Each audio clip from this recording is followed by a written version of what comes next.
Hello and welcome, everyone. Super excited to have each and every one of you with us today. My name is Kayla, and I am the VP of Memberships here with Military Friendly.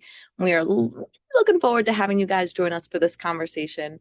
Today, we're going to talk a little bit about the strategy behind military hiring, sourcing methods, and really getting to that nitty-gritty and how do we take the enthusiasm that we have for building out a new military pipeline and turn that into strategic results through metric-driven objectives, talking about how do we transition from broad initiatives to really getting granular and targeted with our search, and building out that framework.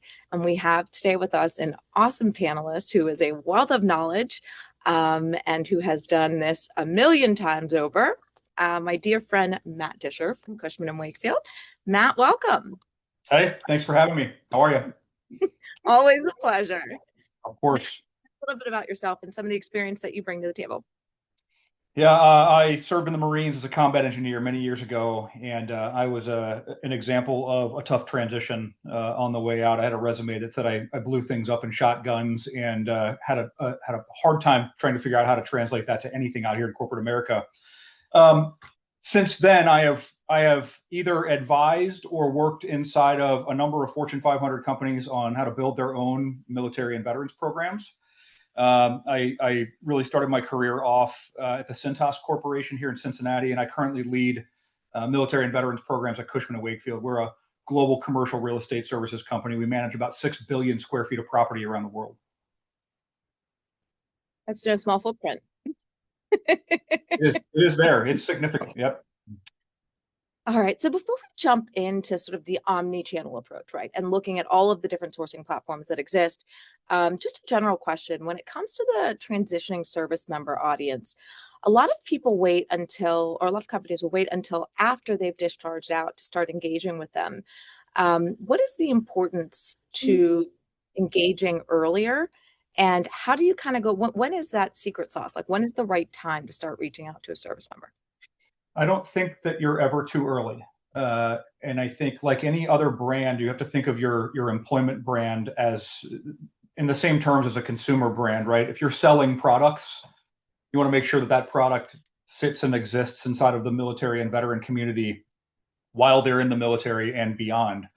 What happens during the transition to this point is they are overloaded with tasks and next steps. And what can happen is through the TAP and TAMPS programs, the transition programs, and the different programs they're going through, the different networks that they're in which they're engaging on their way out of the military, they can get an overwhelming number of interested parties knocking on their door about career opportunities. And what they don't want to do is wait until the last minute to say, hey, now I'm going to make a choice because I have not done the research. So at Cushman, what we do is we exist everywhere they exist. The idea here is that we are reaching the veteran and the military spouse and military family, quite frankly, through a variety of numbers of channels, so that when they decide to make that transition in 5 years or 2 years or 2 months, they're already aware of us and our brand. They're already aware of what we offer and maybe what those opportunities look like.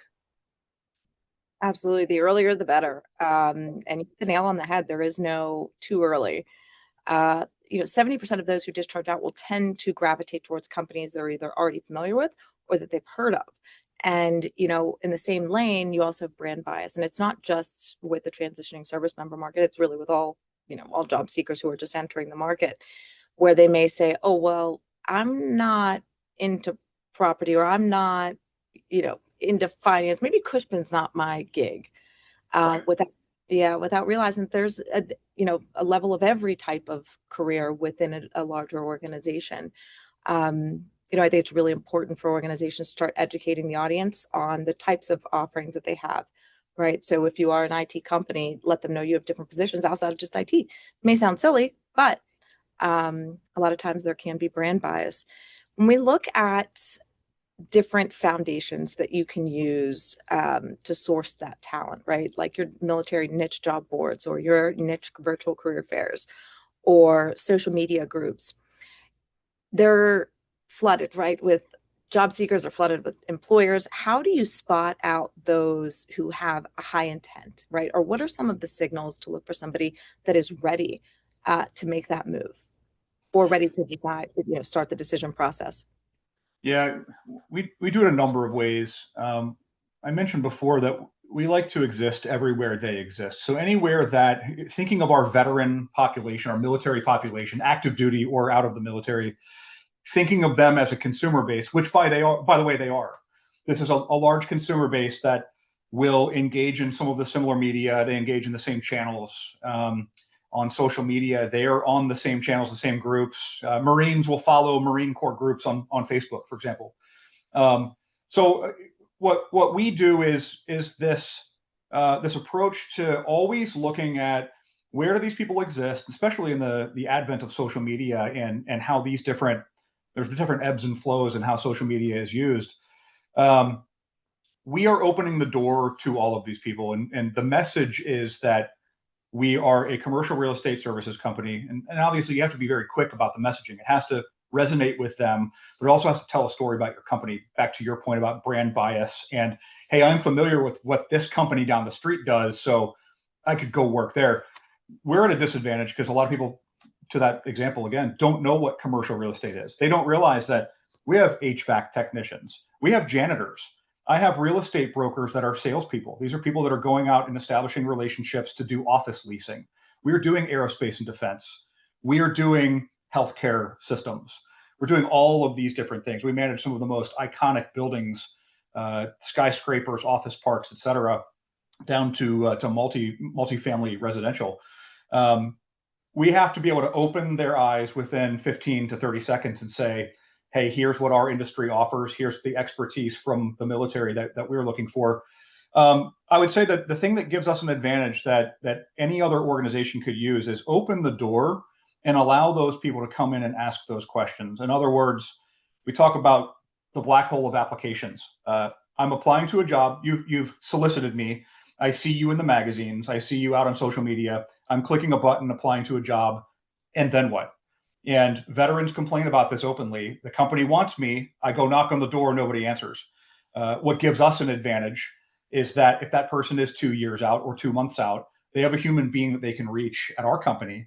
And then we will make introductions to other people. If that person wants a procurement job, hey, I'm going to introduce you to 6 people in the procurement department who are also veterans. And they're going to tell you about their transition out of the military. So ours is a little bit unorthodox how, as a large organization, we still have this very personal connection. It gives us an advantage. And a lot of companies might say, hey, it's hard to invest in that. It's really not. It's really not hard to have a human being on the other side. But that's how you identify top talent. You have to have a human connection to be able to say, these are the people we want, and perhaps these are the people that we can't use. Absolutely. Building that network within your network is critical, and with AI nowadays, you can have the best resume on paper, but without actually having that human connection and understanding, cultures are different at every organization, and you've got to make sure that the fit is not just a fit on paper, but also when it comes to the same goals and, alignment with the organization. That's right. Culture fit all day. Yes, absolutely.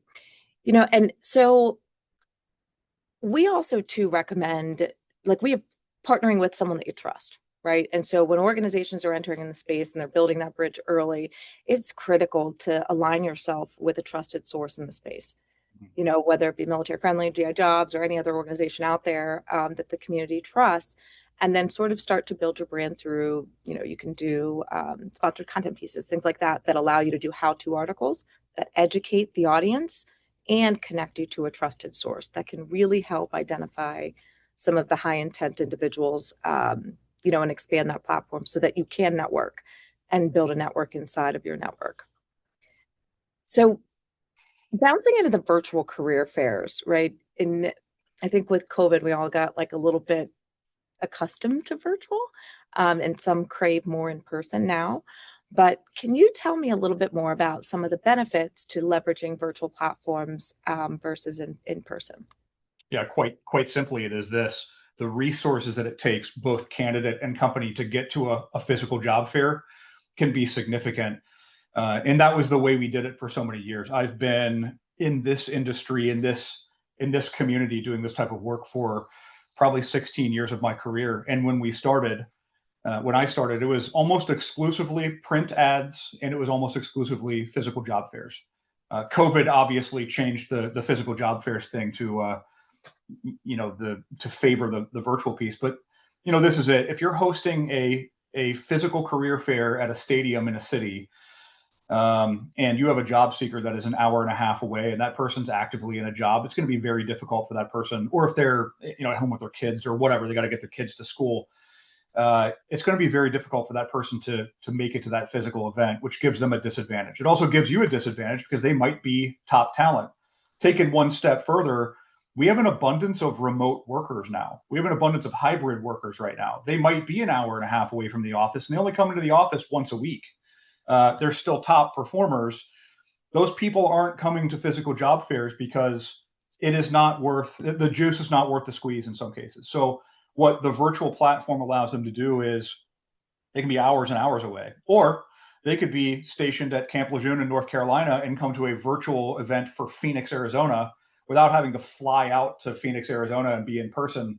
We used to see that a lot too. I would have people come see me at career fairs that drove from a different state just so they could make that connection. So the virtual option, hands down, allows companies and community to connect, not depending on where they are. Taking a step further than that, we have a lot of troops overseas too, or currently deployed or forward deployed. I have had conversations at the height of the Afghanistan conflict. I've had conversations with candidates that were in Afghanistan looking for their next job because they're getting out in 5 months, right? So that allows them to be able to make that connection, and it's very fruitful for both parties. Absolutely. And I think too with the virtual environment, everybody registers, right? And you have a resume that's updated or uploaded. And sometimes with in person, you have walk-ins and you may not have access to that data or resume once that person leaves the door, which I think can be another great benefit to add on to what you just mentioned, Matt. So Cushman does a lot of things different, right? Especially when it comes to the in-person connection and the pre-networking that happens. How would you recommend others that maybe, don't have the resources to have it in person, or they're only a one-man show, to prevent those individuals who are not immediately looking for a job, but maybe in 6 months from going stale, right? Or getting cold? Yeah, that's a good question. And there's probably not one answer for that. And that is a challenge that we often address. Big companies have more resources. We have applicant tracking systems. We can set follow-ups and keep, files full of resumes for people that we can call later. One thing that we do, and I can speak to how we operate. On my team, I have a person who specifically manages our people pillar and our military and veterans programs, and that is everything from the events to which we show up, virtual, physical, on over to how we run our skill bridge program and how we intake new candidates that are out of the military for 2 months or 2 years or 20 years. And all of those people go into, I'll call it a spreadsheet. All those people go into a spreadsheet based on their availability, and their availability determines when they are connected to or contacted. So we send an initial contact back out to these people. You'd be amazed. We talk to people that are 3 years out of the military, 3 years from getting out of the military, and they are starting their networking now, which again, you can never do it too early, even on the candidate side. And what we will do is we'll have an initial conversation with them and say, hey, you're a ways out. It's really hard for us to make a hiring decision right now for obvious reasons. We can make introductions to people inside of the organization so you can learn a little bit more about across the board different jobs and opportunities that you might not see at a face value level. And then what we'll do is just set the reminders and say, this person's going to be on our future follow-ups, to kind of come back in and check in with them and say, hey, we're still here. The opportunities might still exist. But we are interested in you. We're interested in having that conversation. And again, I use this interchangeably. Keeping the door open and having that human connection is far greater than virtually anything else you can do as a company. Just ensuring that the candidate, again, whether they're 3 years out or 3 months out, has a human being to which they can connect. Absolutely. There's a staggering statistic, right? So 3/4 of those who come out and start the first job don't stay, right? Yep. And so if you're looking at someone who's coming out in 3 months and maybe they found a job and you're like, okay, well, they're not responding, or I'm not going to reach out to them anymore. The odds of them staying at that role 12 months later, are not that high, Right. unfortunately. So you do have that second option to reach again, back out and engage, as That's right. long as you have that database open. So when looking at resume databases, some niche platforms have hundreds of thousands, right? Some have a smaller group. But compared to general recruitment platforms, it's not a database of a million resumes. It's a smaller segment because it's niche. Right. What do you see? Why do you feel that those like service members tend to gravitate more towards those niche and then, kind of have the response that you did earlier with the larger companies? So I've applied, they said they want to hire me, but no response and crickets. What do you think that is better about the niche platforms, and how can employers get a little bit better at engaging? Also, a very good question. I don't know if there's a good answer for that in terms of, I think the niche platforms might be, to the candidate, it might be almost exclusively companies who have at least set forth a goal around hiring military and veterans, or having some kind of process or education inside of their company that has lent themselves to, hey, we're going to go post inside of these different niche sites wherein we are interested in the military and veteran talent.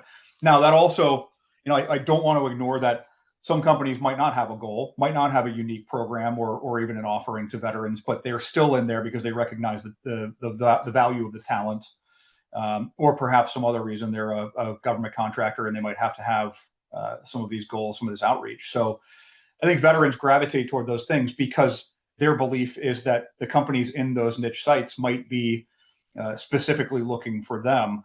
I think that what is more important for a company is to have the educational piece inside to say, when the veteran does apply, again, there's a way to connect with the company and understand maybe what that job could look like, or what jobs look like in general. Back to this concept of, we tend to gravitate, and serving in the military, we're looking at the jobs, we're familiar with the jobs that we see out in the world, but we don't know what's behind closed doors, right? So we have to, as companies, we have to open those doors and be able to say, there's an entire logistical operation behind us. There is IT and HR.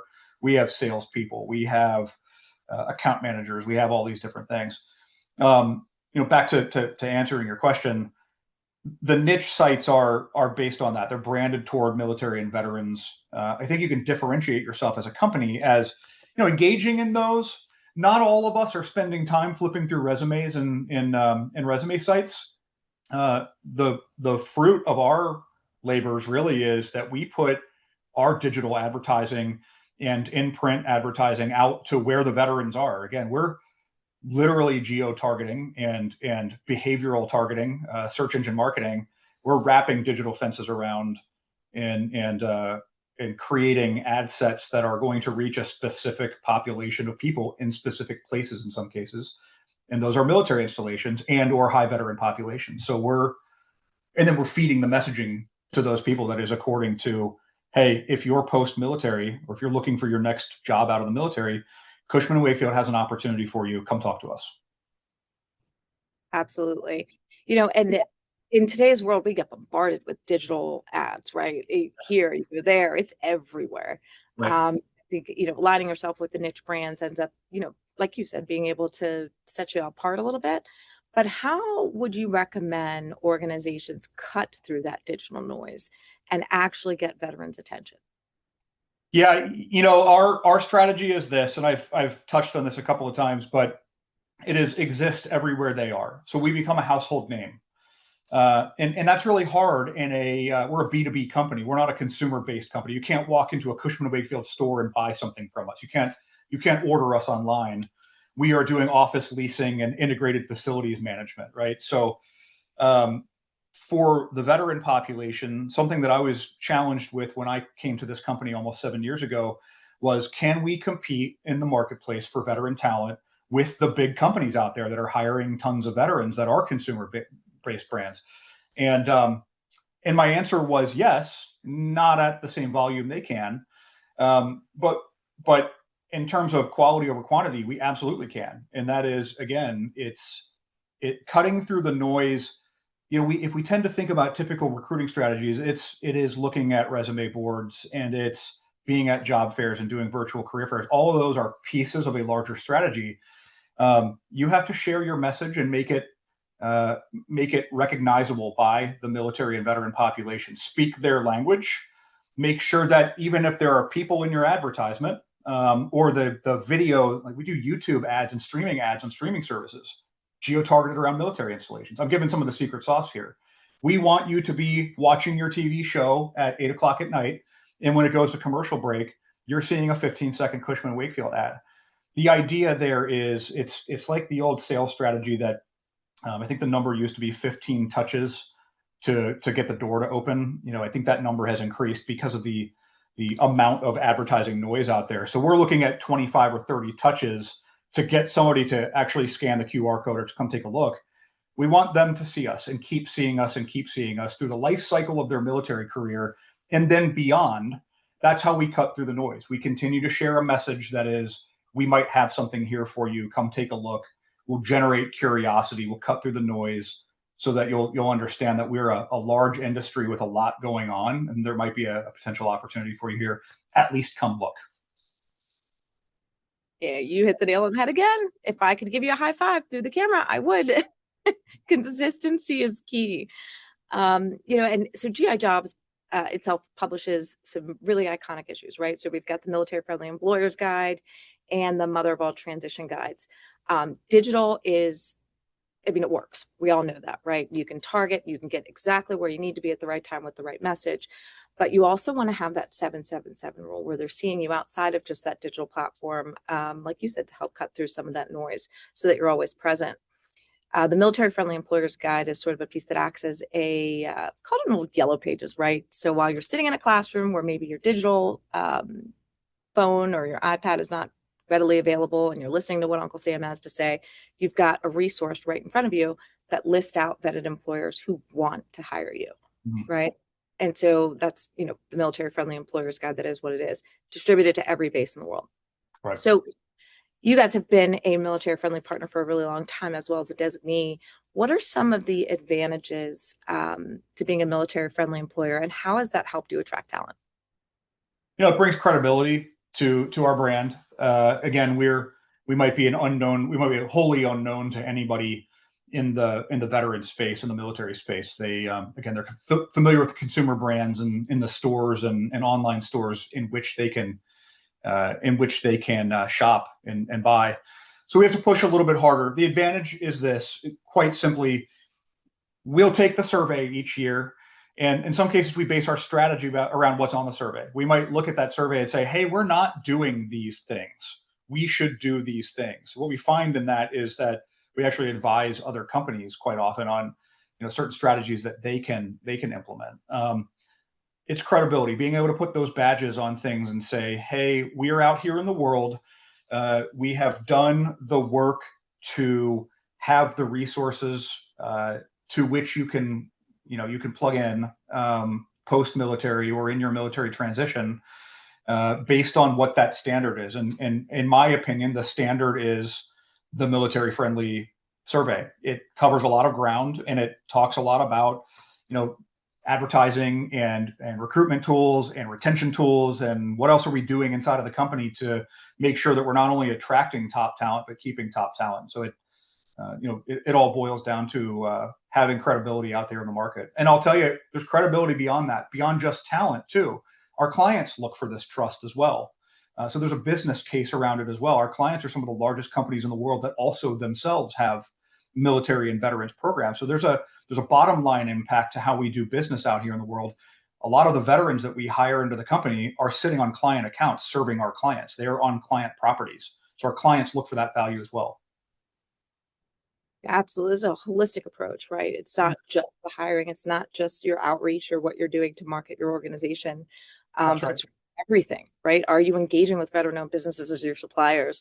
What does your consumer line look like? Consumer protection laws, all of those things. So, and spouses, right? Yep. Military spouses is another important pipeline of military talent. So how do you keep your brand authentic, right? Like you're everywhere all the time and you're doing a lot of outreach. How do you get that from, being just marketing or marketing message to really coming off authentic? I'll tell you this, and this is probably not the answer that a lot of people want to hear, and it's not a gimmick at all. I mentioned in my introduction that I was a Marine transitioning out of the Marine Corps at one point in time, and I had a lack of understanding of resources out there in the world, and I fumbled around a little bit, and it was painful. It's a painful lesson to learn. I was a very capable, smart person. I could talk to anybody. I just didn't know how to employ the strategies. Nobody had told me anything about strategies. The resources we have today didn't exist back then. And I've formulated the programs that I've led or advised over my career around that concept that people leaving the armed forces have this. It's not like graduating college and starting a job. It's not like switching a job or just moving to a new city. It's an entire lifestyle change. You're inside of a room with people who operate and dress and look and feel and sound the same way that you look and feel and sound. And then one day that door opens and you have to leave them behind.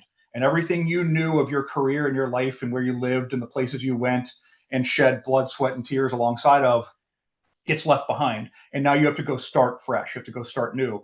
So with that in mind, we're trying to make it as easy as it possibly can be. And that's why we've strategized our resources around let's go out and be everywhere they are. Let's tell the story or the message about what our company is. No gimmicks. We're a commercial real estate services company. We manage all these properties and these facilities around the world. We need people that do, it's a handful of job families too. We need to keep the buildings up and running for our clients. And then give them a human being to talk to on the back end. That's how we stay authentic. My entire team are people who have also worn the uniform. I would say, one final thing to add to that, one thing that gives us an advantage outside of the strategy that we're employing in marketing and hiring is that I have an executive team up to the C-suite, the direct executives with whom I work up to the C-suite, the across the board who support everything we do. And so when we ask for resources, when we ask to participate in things, when we go big, they say yes because the payoff is there, and the payoff is putting the right people in the right seats. And again, our clients view us as a trusted source around some of this fraternity of this community as well. So you mentioned telling the story. I can't emphasize how important that is, right? Like when you look at a lot of employment ads, you'll see this is our company name and this is how awesome we are and all the wonderful things that we have and all the great things we do. Remember, like Matt said, this is somebody coming into a whole other environment, right? And so the expectations could be different than what you guys, what the outcome actually is. And so I always recommend, tell the good, the bad, the ugly, right? If the job is a challenge, don't be afraid to say, hey, this is a challenging role, and we want those who accept a challenge, right? You're going to get the right people in the door. You're not going to get those that have a perception of this is what the job really is versus this is what I'm actually doing. Well, and look, I'll take a note from the sales book. People make decisions based on three things, the three F's as I call it. It's family, faith, and fraternity. And in this case, it's fraternity, right? Obviously, family, faith, depending on how you fit into those narratives. Some people don't have a family, right? So they're just, I'm coming out of the military, I'm looking for my next job. And I don't have anybody in tow with me, but the fraternity is big, and it plays huge in the military and veteran community. The trust between the people, not only in talent again, but in business. Another note from the sales book is people don't buy when they understand; they buy when they feel understood. The same thing applies to careers. People want to come work not for a company name, but they stick around for the team that understands them. They stick around. They work for leaders. You can have a tough work environment, as we do in the military sometimes, but if you have a strong leader, somebody who cares about you and loves you and continues to support your well-being, you're going to work for that person. You're going to want to work for that person forever. And so we have to kind of go into this with a little bit of love and say these are people in a lot of cases a tough transition, and we have to make that as easy as we possibly can so that they can make an easy decision to come join us. Absolutely. If you can get a spouse or a veteran to enjoy what they do and like your organization, the loyalty is there. They Yeah, stay. that's right. They Absolutely. remain. Uh, so talking a little bit about agency partners and digital recruitment. Talked a little bit about some of the marketing efforts that you have, right? And that you guys are doing. Sometimes some of those things, especially bigger companies, are outsourced, right, through agencies. You guys do a lot of things hands-on, but what are the benefits that you've seen in the past through some of the programs that you've helped build around leveraging an agency or a media partner instead of trying to build an internal team from scratch? Yeah, we touched on this before that some organizations simply don't have the resources dedicated to being able to run their own marketing strategy or even their own talent search strategy. And even the big companies are running through third parties. So we have taken a lot of that in-house. We have experts in our company that do a lot of that. Our talent acquisition team across this company is massive and they're very specialized. But even still, sometimes we're out there looking for perhaps a third party marketing firm that can help us direct traffic from a certain specific place because we simply don't have the resources or maybe the time to go research that and then employ it. Same works for talent search. Looking for a partner that understands the culture of your organization. You think about recruiters, especially external recruiters, you want somebody who has done the homework on the culture and the feeling of the organization because they're going to sell an opportunity to a candidate. That's where the trust of having being able to say, at which point do we go employ this organization? Because perhaps we're failing on finding the right person, or it's taking too long, or it's going to be a unique job that we don't specialize in. But B, once we do find that organization, we want to stick with the same organization that could sell our company the right way to the right candidate. Recruiters should feel like an external recruiter should feel like a part of your company. What are some of the things that you feel that digital marketing can kind of have more insight on than just a typical recruiter? Digital marketing is, well, digital marketing and the strategy around that they continue to evolve. It has evolved a lot. Digital marketing for us is an additional tool it's not really, when we think of typical recruiting, we're doing it as an attraction mechanism. We think of this as a kind of the sales funnel. You have the wide scope attraction mechanism at the top. We are advertising in the things and the resources where the veterans exist. Use an example. We had a 2-page spread in the recent GI Jobs magazine, the top list that came out the end of the year. And it was simply an aircraft carrier. I forget what the actual tagline was. It was just an aircraft carrier that takes up 2 pages, and it had our logo on it, and it said, the same skills that you have to keep an aircraft carrier running work the same in commercial real estate, right? So that's a broad scope. We're creating some consistency, but we're also creating this concept of what is this company? I want to know more because there's not a lot of information on this page. I now know Cushman Wakefield has a 2-page ad, very broad stroke. Anybody who picks up that magazine in a TAP office or a VA or something like that, they're going to see this and kind of go, I want to investigate further. Down to, when we talk about we're building target lists through various social media sites, LinkedIn. I mentioned before that we're doing streaming ads and things like that. Streaming ads. So your kids might be watching cartoons on Saturday morning and they're going to get a 15-second unskippable Cushman Wakefield ad on the in between videos or whatever on YouTube. Those are telling a message that a recruiter can't necessarily share, over the course of a phone call or flipping through a resume. It has such a larger reach. We like to reach the family, not just the veteran, right? We talk about military spouses as well. Not only do we look to military spouses, for example, to hire military spouses for their talent opportunities, but we're also looking to the military spouse and vice versa, the service member, to be able to see collectively our message and our advertisements and our company as a potential employer. So if you reach the family, you're reaching the service member and vice versa. That's what digital advertising can do for us. It reaches a much larger targeted blanket of people in 250 locations versus a recruiter or a handful of recruiters trying to flip through resumes, having conversations. What we're doing is selling culture and opportunities about the company before they even get on the phone with us. Absolutely. You're grabbing that authentic interest, right? Like you're getting the individual to take an action and either learn more about you, or submit an application or take some sort of action that shows intent to move forward with your organization, whether it be learn more, or apply, or just general curiosity. But again, 777 rule gets you in front of them at the right time with the right message. Right. And just to add on to what you said, you guys, you can do all the internal marketing in the world you want, right? But having those programs in place is really what's going to give you the effective outcomes, the retention, the being able to track the self-identification piece that comes along with it.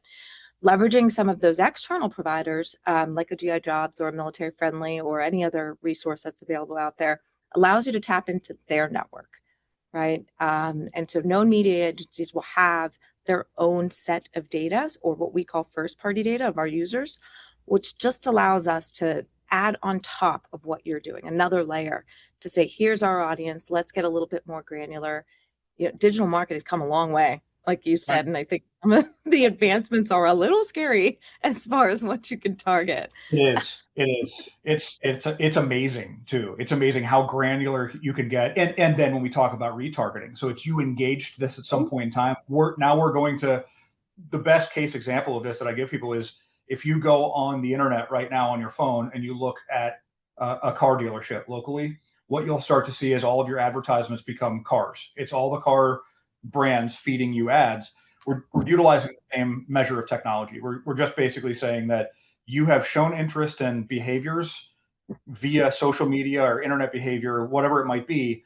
And now we're going to feed you ads according to that. And sometimes those ad sets can be different depending on what your specialty might be. So why would I feed you a real estate sales position when you are an HVAC engineer?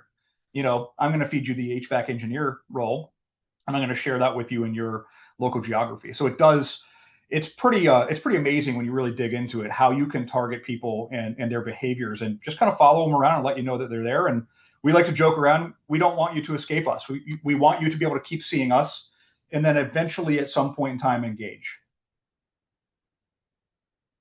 Absolutely. We had a question that just came in. What is the 777 rule? So that is see you 7 times, hear you 7 times, engage with you 7 times.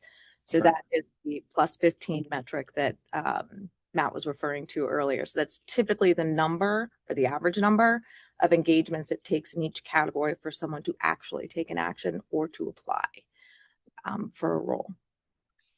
All right, I think we can go into the next. We're doing good on time, Matt, but we're almost there. So third slide is talking a little bit more about activating those internal, empowering your ERGs, building a peer-to-peer outreach campaign, helping to bridge that divide, structuring referral incentives, looking at federal programs such as Skills Bridge, right?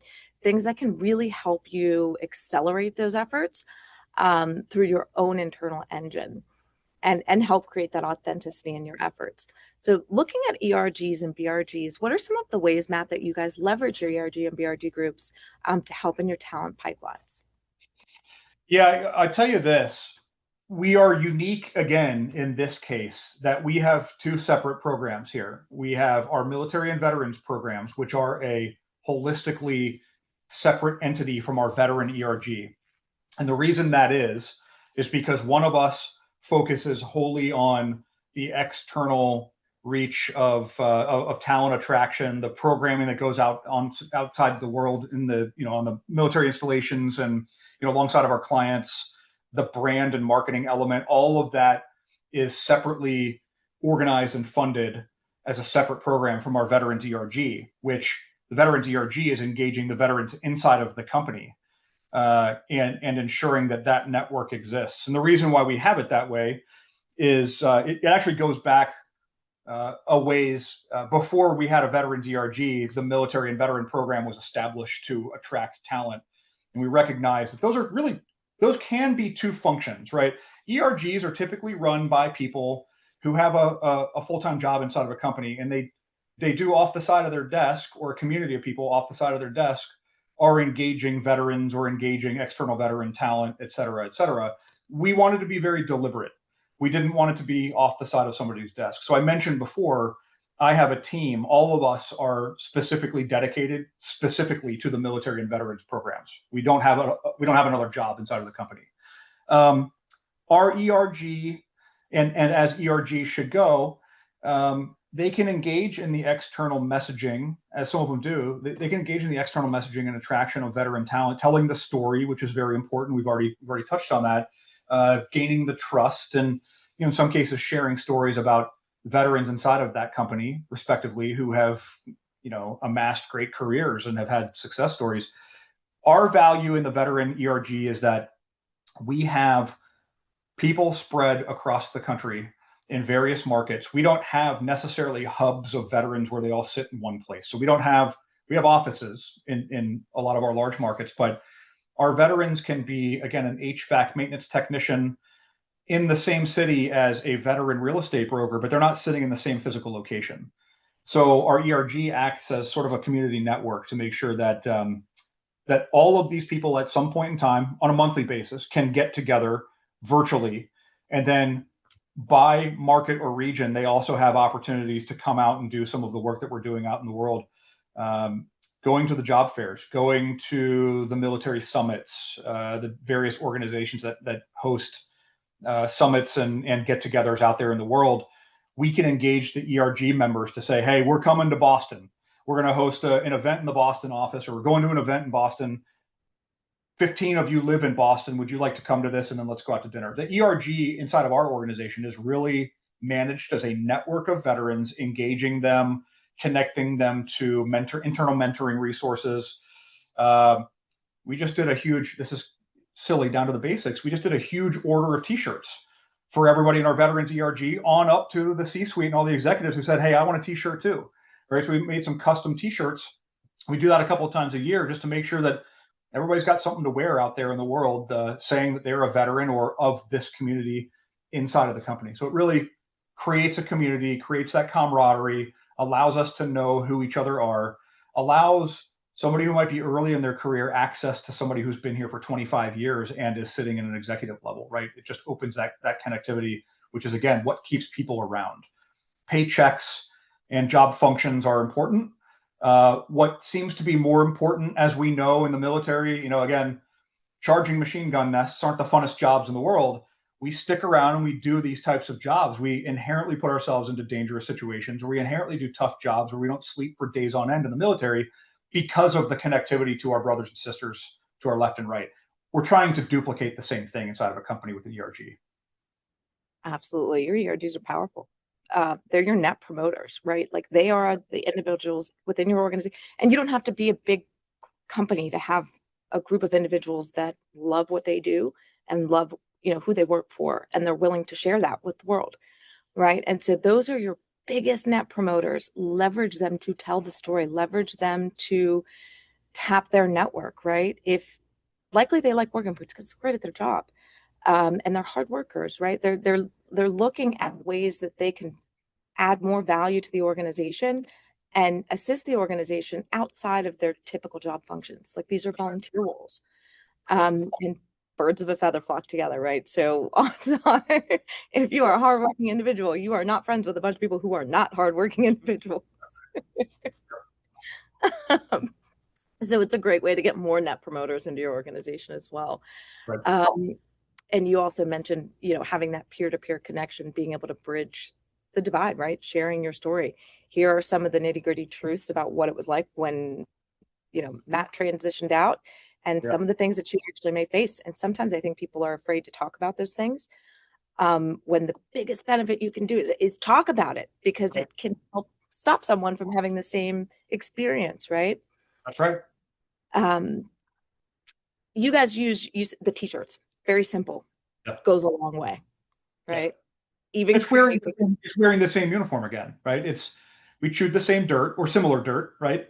Now you are part of this community, and we open that up to people that are what we call allies too. They're not necessarily veterans or military spouses, but they're in this community and they're wearing that shirt too, which it simply says across the back, veterans at Cushman Wakefield.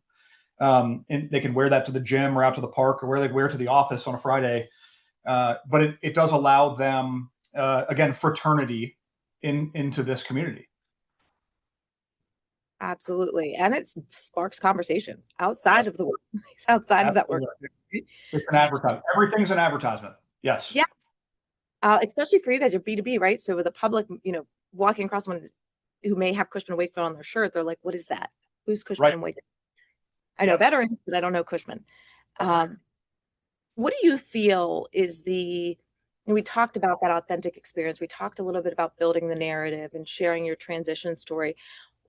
What does that do for your recruitment pipeline? Like giving that transition background, how do you feel that that benefits your stakeholders when it comes to that oh my goodness, I can't talk, that peer-to-peer outreach? Yeah, I said this a little bit before that people buy when they not when they understand, but when they feel understood. Um, building trust in values is probably among the most overlooked simple things we can do in business. And when I say in business, I mean in selling business and products and services, but also in business as it relates to talent and attraction and retention. You know, it's unfortunate. Companies pile a lot of resources around their sales function, but we don't wholly see the same resources being poured around talent functions because not many companies have accurately gone out and said this is the cost of talent or the cost of turnover.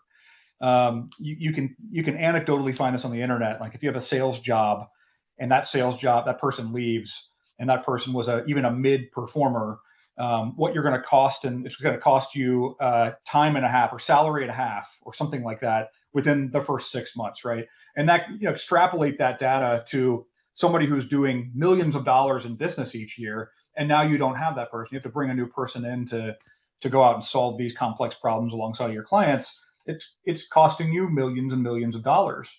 As soon as we come to the understanding and agreement that talent and people is not just an anecdote of, hey, this sounds good. It sounds like a sales pitch, like an advertisement.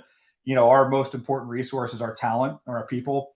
Once you start treating it as such, and you start defining it as such, you create this network of top performers and people that want to stick around and they want to be able to come in and they want to contribute.